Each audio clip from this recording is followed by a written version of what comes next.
I'm Sam. I'm the curator here at North Cascades National Park Service Complex. So North Cascades, Ross Lake, Lake Chelan National Recreation Area. You are about to see some things in the collection storage room and our collection facility. And this is going to be really fun. We're going to show you some cool stuff.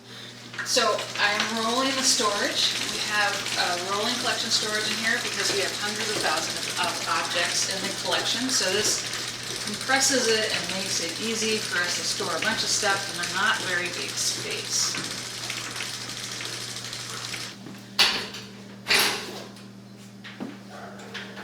So I'm going to show you our bird collection. It's not very big.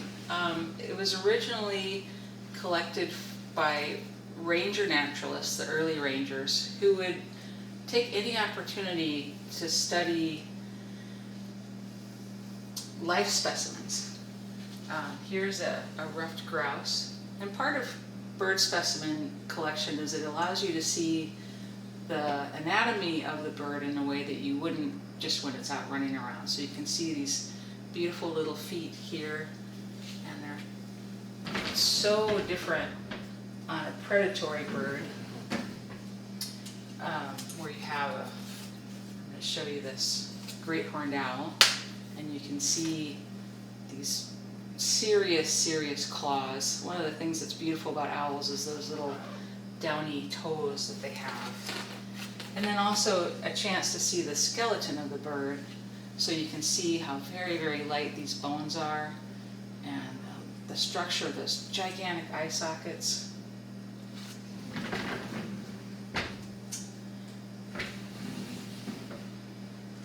And also just the variation of sizes among the genus. Here's a tiny little pygmy owl as compared to this great horned owl. And this owl was shot by a poacher. And none of these birds were killed to be included in the collection. They were all just things that came about because, in one case, a songbird went into a window. This one, unfortunately, illegal poaching. But nobody's killing these birds to try and get them. This is a neat example. We weren't able to save the whole carcass, but we kept this owl wing because you can see the fine feathering that allows them to be so silent when they fly. And now I'm going to turn it over to Carl, and he's one of our archaeologists who's going to talk about some of the beautiful artifacts that we have in the archaeological collection. Hi there, I'm Carl Scholin. I'm one of the archaeologists here at North Cascades National Park. We thought we'd share with you today some of the artifacts that we've picked up in the park in support of park projects over the years. All of the artifacts that you see here are from the Upper Skagit. So we have various types, including points for hunting and projectiles. There's things like side scrapers for working hides, drills for perforating various kinds of materials. This piece here is a microblade core. So this is made out of a chunk of quartz, and essentially a person would punch out little blades off of this to essentially use it as an X-Acto knife. We also have things like jade adzes, which would have been used for woodworking. Sandstone abraders, which would have been for finishing kind of smaller artifacts or woodworking kinds of activities. We also have things that are called bifaces. Now this particular biface the material is very cool because it's from this local variety of chert, hosamine chert. So it has various color and texture patterns that make it distinctive to this location. These items they date to as early as 8,000 or 9,000 years ago, but obviously habitation is one of these things that kind of waxes and wanes over time, and So that early age is it more or less corresponds with the retreat of big glaciers, the Cordilleran ice sheet in the North Cascades, as well as the retreat of the alpine glaciers more recently. One of the coolest artifacts we have is this soapstone pipe. And this would have been used to smoke probably kinnikinnick, and if it's more recent, then maybe tobacco as well. But it has this motif that's possibly has been interpreted as a hoof print kind of design that's incised in the side. Thanks very much for your time. So we have a really wide variety of materials in our collection because we collect all kinds of stuff that has to do with the parks. So this is a saddle that belonged to Tommy Thompson, and he was a park ranger here. He was actually a Forest Service ranger from 1915 to 1943. So he was here for decades. He lived here at Marble Mountain Ranger Station in the Backus House, which is a historical house now. And this saddle is notable. I mean, it's beautiful leather work, but also you can see on the back here, this is extra high because of the very steep nature of the mountains. It helped him stay on his horse. So we're very proud. This is actually my favorite artifact in the collection. And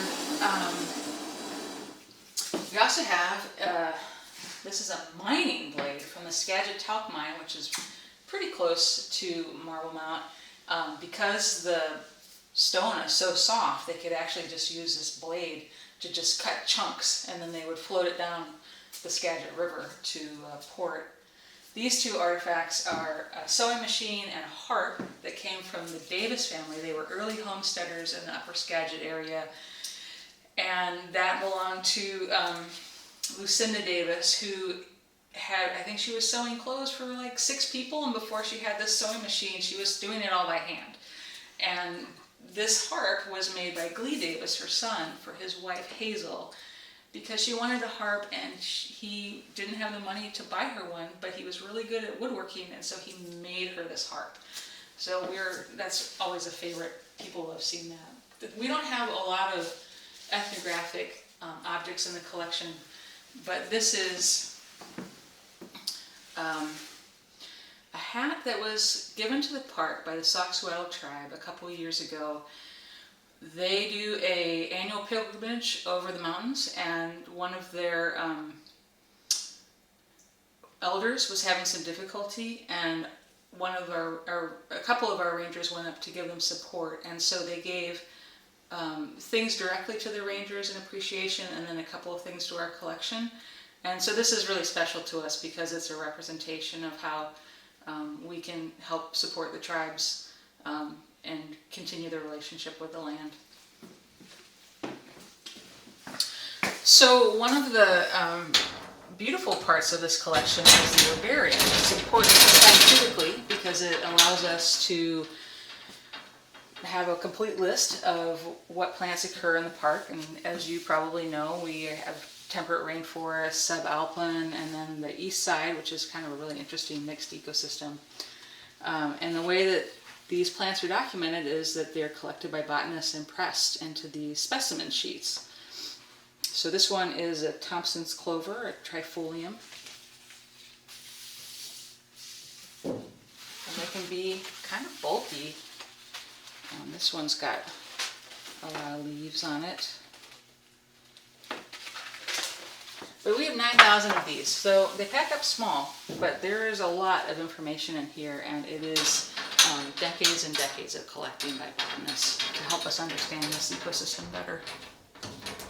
So we also have a pretty good sized geological collection in our museum collection, and that is because we're really into rocks, and we are really into the metamorphic nature of the North Cascades.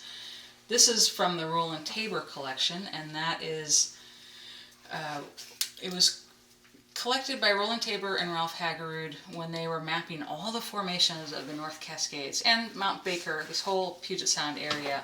These are rocks from the Skagit Gneiss complex. which we're kind of famous for. Lots and lots of nice kind of speckled rocks like that. And we have them in the collection all arranged by the formation. So if you want to come in and know a little bit more about whatever formation you're working on, then here's this is a SkyMo complex. And you can see that part of the field collection is Roland W. Tabor collected this on February 12th, 1966.